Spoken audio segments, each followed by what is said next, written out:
अस्सलाम वालेकुम वरहमतुल्लाहि वबरकातुहू। हीलिंग हिजाब क्लिनिक से मैं डॉक्टर अस्मा महमूद हूँ और ये साहब जो आप देख रहे हैं ये हैं डेव एस्प्री। डेव एस्प्री जो है ना, इन्होंने बुलेट प्रूफ कॉफ़ी जो है वो ईजाद की है और जिन लोगों ने कभी कीटो डाइट की है ना, उनको बुलेट प्रूफ कॉफ़ी का तो पता ही होगा। तो ये वीडियो बनाने का मकसद ये है कि ये डेव एस्प्री साहब है ना, इनका एक छोटा सा इंटरव्यू था जिसके अंदर ये बता रहे थे कि दूध जो है ना, उसके अंदर सबसे अच्छा कौन सा है और सबसे बुरा कौन सा है। तो मैं आपको ट्रांसलेट करके बताती हूँ कि अपने इंटरव्यू में ये दूध के बारे में क्या कह रहे हैं कि कौन सा अच्छा है कौन सा बुरा है। My take on dairy hasn't changed because we have no new science.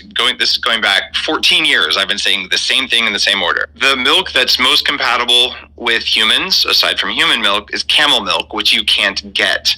So don't worry about that one. The next best milk is grass-fed sheep milk and sheep's yogurt. Most people tolerate that even if you can't touch cow milk. After that, you get into goat milk and goat yogurt, which is all right. After that, you get into, for cow's milk, raw A2 is the way to go if you can get it. If you can't get that, you get A2 milk, which means grass-fed milk only. After that, you get into the industrial A1 milk, which I don't think you should eat, even if it's made into yogurt. But if you're on a budget and you're not sensitive to that type of milk protein, which many people are, it's sensitive in ways you don't even know. It creates autoimmunity, it creates brain fog the next day, it creates profound cravings, it creates gastric distress, but you may just, because you always get it in something, you just may not even know. So the worst milk you can have is industrial, homogenized, pasteurized, and then further cooked A1 milk. And the best you can get realistically is sheep milk. And you can test yourself. Don't do any dairy, even including butter, and then have some raw A2 milk. And if you feel amazing and you don't have massive cravings, you don't have to eat, the whole container of that yogurt made out of that, you probably tolerate it and you can do it. Milk in and of itself is not bad for you if you're not sensitive, but so many of us are sensitive that it's a potential kryptonite food.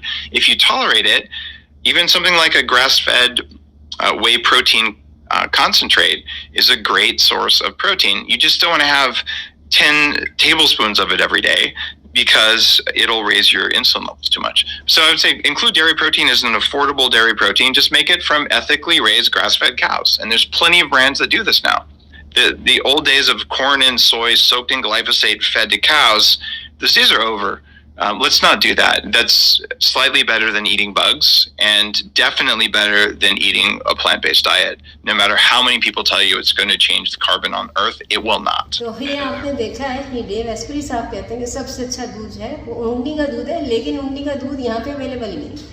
लेकिन हम जहाँ पे रहते हैं पाकिस्तान में, India में, even gulf countries के अंदर भी ऊँटनी का दूध बहुत आराम से अवेलेबल है। तो इसलिए मेरा मशवरा आपको यही है कि अगर आपको ऊँटनी का दूध मिलता है तो वो ज़रूर इस्तेमाल करें।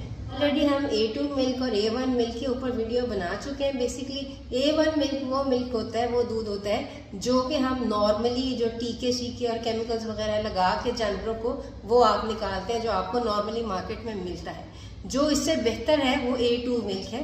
उसके अंदर ये है कि ये टीके शीके वगैरह केमिकल्स वगैरह नहीं लगाए जाते हैं और नॉर्मली जो कैमल का यानी कि ऊँटनी का दूध है, बकरी का दूध है, शीप मिल्क है, ये जो होता है, इवन गाय भैंसों के अंदर भी A2 नस्ल की जो है गाय भैंसें होती हैं, उनका दूध जो होता है वो अच्छा होता है। तो अपना ख्याल रखिएगा। इनका मुलाकात होती है। अस्सलाम वालेकुम वरहमतुल्लाहि वबरकातुहू।